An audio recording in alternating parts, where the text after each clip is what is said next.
शहर के एक कोने में एक पुराना और बड़ा घर था। उस घर में छोटे से बच्चे नील का परिवार रहता था।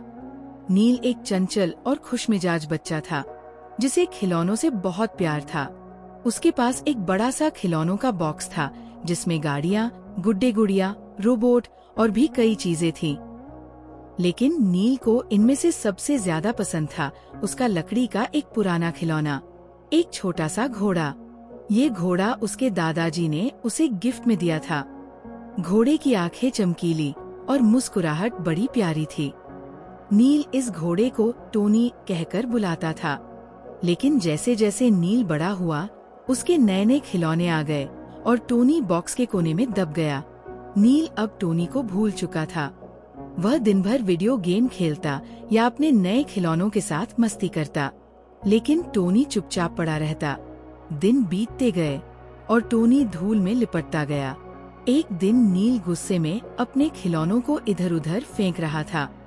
इसी दौरान उसने टोनी को देखा। ये पुराना खिलौना अब किस काम का?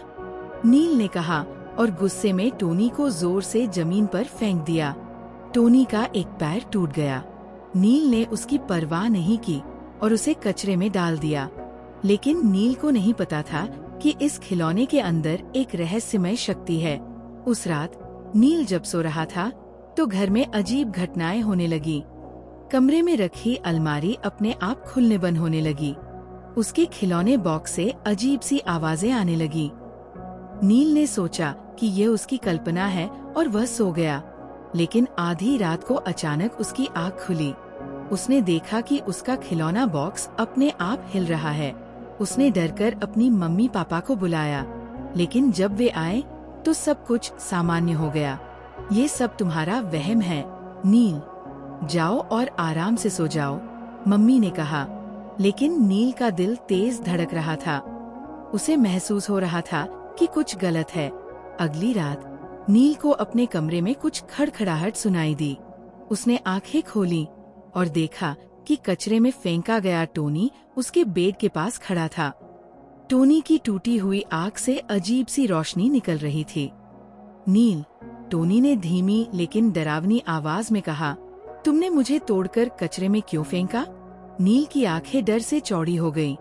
उसने बिस्तर से कूदकर भागने की कोशिश की, लेकिन कमरे का दरवाजा अपने आप बंद हो गया। मैंने तुम्हारा क्या बिगाड़ा था? टोनी की आवाज और तेज हो गई।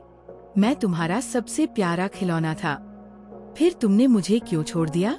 नील डर के मारे रोने लगा। उसने कहा, मुझे माफ कर दो टोनी, मैं बहुत बुरा था। मैंने तुम्हारी परवाह नहीं की। टोनी की आंखों की रोशनी थोड़ी धीमी हो गई। उसने कहा, अगर तुम सच में माफी मांगते हो तो मुझे ठीक करो और वादा करो कि आगे से अपने खिलौनों की इज्जत करोगे। नील ने तुरंत हामी भरी।